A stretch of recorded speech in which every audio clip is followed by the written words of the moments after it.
E isso na prática, né, irmão Aldo, o feminismo tem levado inclusive a aprovação de mulheres como pastores, que pode ser um debate para outro programa, né? Mas a raiz está aí, né? É isso mesmo, pastor, é verdade. É interessante, né, como o pastor Osmar falando aí, é o que foi dito sobre essa questão do feminismo e o machismo também, né, que são dois extremos. Um não pode ser combatido com o outro, né? Não pode se combater o feminismo com o machismo, nem o machismo com o feminismo, né? Mas realmente devemos ir para as escrituras, né? Ir para a palavra de Deus, no qual vai ser o nosso próximo, né? Que Deus criou o homem e a mulher, né? Então os dois realmente se completam para viver em harmonia. Mas essa questão do movimento feminista, né? Quando surgiu, realmente foi por questões de querer direitos, né? Por lutar, né? Por direitos, né? De até mesmo de votar e de uma série de outras coisas, até mesmo de dar opinião, de sair na rua, porque antes realmente a sociedade ela era bem mesmo restrita, né, a isso. Até mesmo, biblicamente Paulo vai falar sobre a questão, não que Paulo era machista, mas a responsabilidade é do homem, né, e cabe à mulher como auxiliadora do homem estar junto também, né, para estar auxiliando, né, dentro do lar, dentro da sociedade, né? Ela contribui, tem um papel fundamental, né? Assim como o marido também. Mas hoje não, eles desvirtualizaram isso, né? Realmente mudaram, né? Essa ideologia de querer buscar, de querer ter voz, para justamente mudar todo o sentido, né? A mulher, esse movimento, ele vem de uma forma no qual a mulher ela vai se tornando o protagonista principal, né? Sempre querendo, digamos assim, assumir esse papel de destaque, né? Até mesmo na sociedade, dentro do lar, na igreja também, né? Vem acontecendo esse movimento aí. A gente sabe que é antibíblico, né? Que a palavra de Deus a palavra já trata realmente a mulher como auxiliadora, mas não com essa briga ferrenha, né? De poder, digamos assim, de querer ter esse status elevado, né, sobrepujar tudo isso. Mas como o pastor falou, esse tema do pastoreio feminino já é outro tema, né, quem sabe para outro programa aí. Mas devemos ter cuidado, né? Devemos ter cuidado porque as universidades, né, as universidades estão cheias, né, desse pensamento, né, feminista e marxista também, que de uma forma ou de outra, ele vai trazer a questão já vai envolver questão familiar também, né? Que não precisa, a mulher não precisa constituir família, né? Já ela individualmente, ela por si só, ela é capaz, independente, vai trazendo esse pensamento no qual realmente sabe que a família é a base da sociedade e da igreja, né? Eu vejo assim, eu vejo que o feminismo, a mulher ela se torna feminista às vezes por causa da própria negligência do homem. Sim. Né? Então a gente... no final o homem é culpado mesmo. O homem é culpado. Porque, né, eu digo assim, o Adão foi covarde. Né? Foi frouxo. Porque, por exemplo, provavelmente, aí tem aquela pergunta, onde estava Adão quando Eva pecou? Ao lado dela, sem dúvida. O original hebraico diz que ele estava do lado. Ao lado. Então, pastor João, Aldo, Vitor, né? Que está aqui. Vitor. Então é o seguinte, o que é que nós temos que pensar? Nós homens, nós temos que assumir o nosso papel de homem. Uhum. Então o que é que acontece? Como a mulher ela é auxiliadora, né, do homem, como é a palavra lá que usa em Gênesis, ela é idônea. Né? Uma auxiliadora idônea. Segundo o irmão lá do interior, é idoneia. Idoneia, né? Então, o que é que acontece? Se o homem não faz, ela faz, entende? Sim. Então, nós temos filhos, por exemplo, eu me lembro que eu sempre fui na escola, assim, nas reuniões, né, para saber, né, sempre aquelas reuniões com os pais, né? Mas, olha, se tinha, digamos, 100 pais ali, mães, né? Nós tínhamos, digamos aqui, nós tínhamos 95 mulheres e 5 homens, entende? Isso. Então, por aí a gente percebe que a mulher, ela começa sem perceber, ou quando o homem não faz, ela vai e faz. Sim. E daqui a pouco ela está assumindo esse papel, que seria o nosso, entende? Então, eu acredito que quando a gente fala também de feminismo, a gente tem que lembrar dessa negligência do homem. Exato. E o que é que a gente percebe hoje, irmãos? Eu hoje sou presidente da região. Hoje, as igrejas que mais estão com problemas é porque os homens estão deixando de fazer. Exato. E as mulheres estão fazendo. Entende? Então, são problemas, acho que é um problema que deve ser trabalhado dentro da igreja, né? Que deve ser conversado com a igreja, com os homens da igreja, departamento de homens, entende? Essa questão dele ser o homem, dele ser o macho da casa. Isso. Entendeu? Ser macho não é bater, não é gritar. Não, é ser o macho. Não é espernear, né? Liderar. Inclusive aproveitar a sabedoria da mulher, né? Sim, a sabedoria da mulher. Inteligência, capacidade. Para dirigir a casa de uma maneira sábia, né? Isso. Aproveitar a idoneidade. E aí quando o homem se exclui, fica só a mulher. Exato, né? Exato. Aí ela não vai deixar de fazer a coisa sem fazer. O homem não é auxiliar. E não sabe auxiliar. Há uma inversão de papéis, né, pastor? Uma inversão. Então, a base teológica para tudo isso, gente, os nossos irmãos que estão assistindo, é a Trindade. Né? O Pai, o Filho e o Espírito Santo são coiguais em poder, em majestade, em atributos, em essência. Mas eles são diferentes em papéis. E nenhum é inferior ao outro. Exatamente. Da mesma forma, a mulher tem um papel diferente do homem, assim como do homem, da mulher e dos filhos.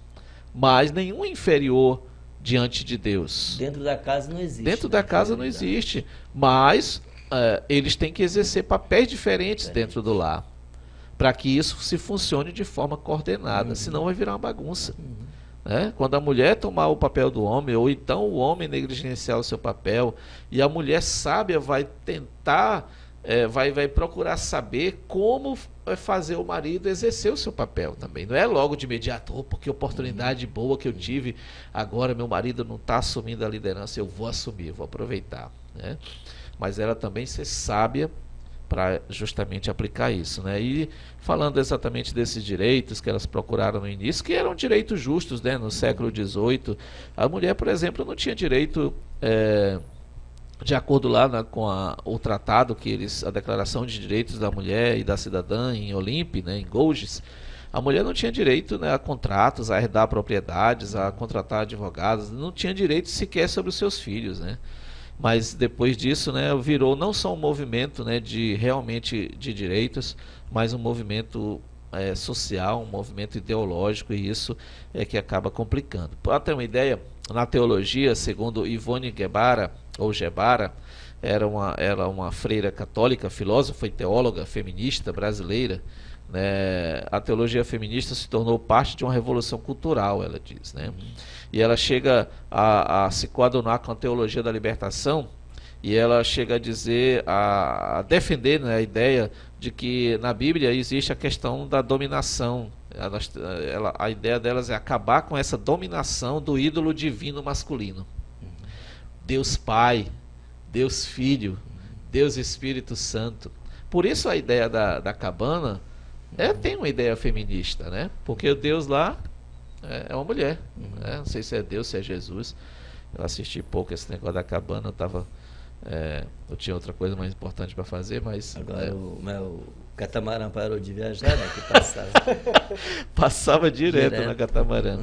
Então a ideia de homem, a ideia masculina, né, na Bíblia incomoda as feministas, né? E tem uma outra feminista, né, a Mary Daly, na faculdade em Harvard. Ela disse o seguinte: indo direto ao assunto, proponho que castremos o cristianismo e joguemos fora os frutos da sua arrogância masculina, os mitos do pecado e da salvação, que são simplesmente sintomas diferentes da mesma doença. Minha opinião é que a ideia de que a salvação veio ao mundo exclusivamente através de um salvador masculino perpetua o problema da opressão dos homens sobre as mulheres. O que está acontecendo hoje é que as mulheres estão se rebelando para castrar o sistema masculino, que as castra e coloca Deus como pai de todas as pessoas. Outra disse ainda, se a religião cristã não dar às mulheres recursos espirituais e intelectuais para que elas sintam satisfação em ter um emprego fora de casa, então talvez precisemos eliminar as imagens da família que enchem a Bíblia, começando com Deus como Pai e sua semelhança terrena, o Pai da família. Vejam só. Então a ideia delas, e que encontram, claro, grande ideia no liberalismo, quando diz que só pedaço da Bíblia, que é, ou da neo-ortodoxia, que é na verdade um neoliberalismo, né, que diz que a Bíblia contém a palavra de Deus, não é a palavra de Deus. Então apenas algumas verdades estão lá, apenas algumas coisas são realmente de Deus. Então existem muitos mitos ali. Então diante disso elas querem tirar toda essa ideia masculina que tem na Bíblia. Já imaginou? Então formular, por isso que alguns estão dizendo aí que nós temos que atualizar a Bíblia. Danoso isso, né, pastor? Eu creio assim que, conhecendo a história, né, toda a história humana, o homem dominando, né? Eu creio que talvez isso seja o pensamento, né? É como as minorias pensam hoje. É a mesma coisa a mulher, né? Então, chegou a nossa vez, né, de dominar. Chegou a nossa vez. Exato. Mas eu creio que por caminhos assim bem escabrosos, né? E diferentes, como aí essa pastora, ela, como ela põe aí, né?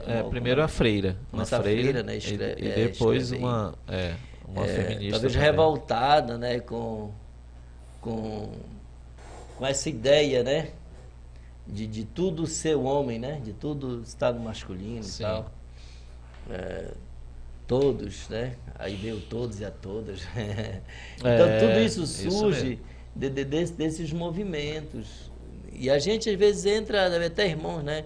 Chega na igreja, né? Boa noite a todos e a todas. Né? Nada a ver, o todos ele já abrange todos. Já abrange todos, né? Então não precisa ter essas questões. A gente começa a entrar e concordar, digamos, com essas ideias, né? Que de fato não são bíblicas, não são de Deus, são contrárias à palavra. E a gente precisa combater. Porque, eu digo assim, são movimentos revolucionários, né? Que tentam... O que é uma revolução? A revolução é revirar, né? É mudar. Entendeu? Então, esses movimentos eles são revolucionários. E nenhum movimento revolucionário, ele dá certo. Né? Ele dá certo. Vai ver a Revolução Francesa, né?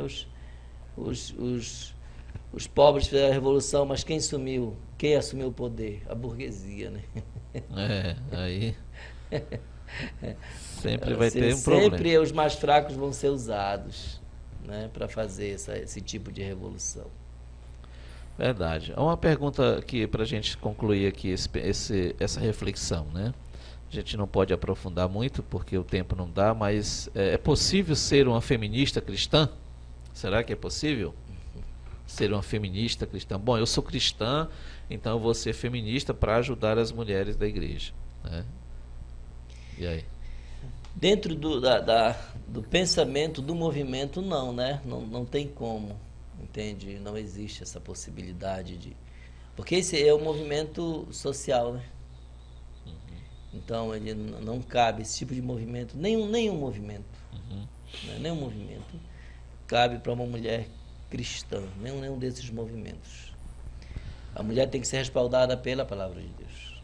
Amém. É porque ela vai de encontro, né, pastor, também, né, que a Bíblia, né, que a palavra de Deus, ela ensina, né, realmente sobre essa questão da mulher, ela ser feminista e ser cristã, né, ela é uma coisa muito contraditória, né, porque o pensamento feminista, justamente, ele vai diferir a base, né, da família, né, que no qual a gente já falou aí, e é um movimento, na verdade, que ele vem ganhando força sorrateiramente, né, aos poucos, né, às vezes galgando lugares, né, às vezes no trabalho também, isso vai se infiltrando nas escolas, nas faculdades, às vezes até na igreja mesmo, né, muitas igrejas também, tem igrejas que é só de mulher, né, só onde a pastora e ali tem realmente ali o liberalismo ali, isso é uma coisa muito danosa, é uma coisa que devemos estar atento também, né, na nossa vida cotidiana também, claro, não